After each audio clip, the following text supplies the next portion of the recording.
Now, as the polls tighten and everybody waits for the Prime Minister to call the election, some expecting that to happen this week. I'd wait till Sunday if I were him, but we will see. Anthony Albanese's been campaigning in Queensland, a crucial seat for him. He's got to win big in Queensland if he's going to win enough seats to form government.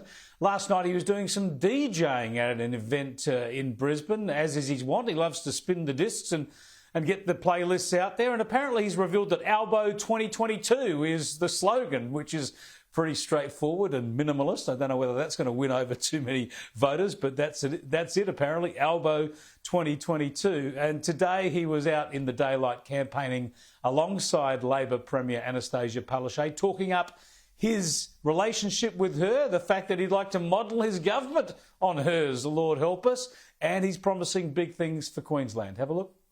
We need to do better in Queensland, and I've put out a very concrete plan, including a plan for powering the nation, a plan that will provide certainty, whether it's for the mining sector or whether it be for the energy sector.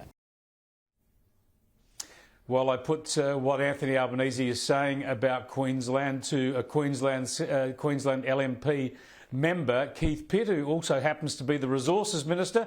I caught up with him earlier. He was on the other side of the country. Oh, Chris, great to be with you from Perth, Western Australia, another resources powerhouse. I mean, I saw some of those clips this morning. Mr Albanese's claimed he's going to win 7 seats. There hasn't been a single vote cast yet.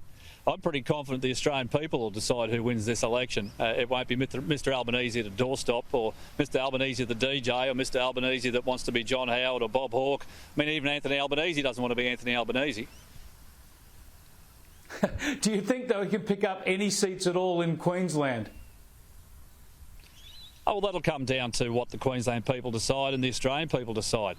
We're putting forward a proposition. We want to continue to build what is already a strong economy. We want a stronger future for all Australians. We want more apprentices. We want more training. We want more opportunities for everyone's children and children into the future. I mean, Mr Albanese so far has been all noise, but no real policy detail. He certainly hasn't outlined how he'll pay for it. We've seen a $100 billion turnaround in terms of the economy just a few months.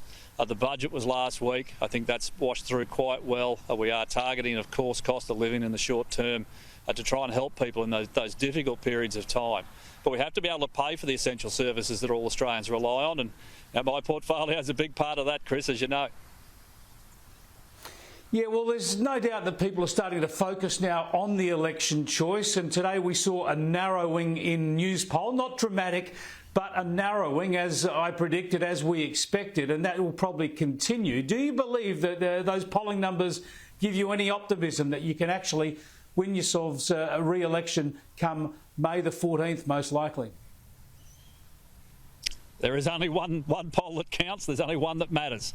We'll be hoping to be in front on election night.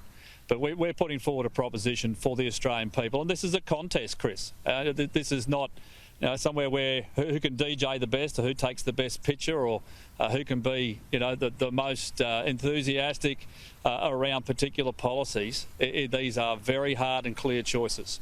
We want to see more jobs. We've got unemployment at 4%. We want to see our economy get bigger because we've got bills we have to pay for. And Mr Albanese's proposition is pretty much all noise and no substance.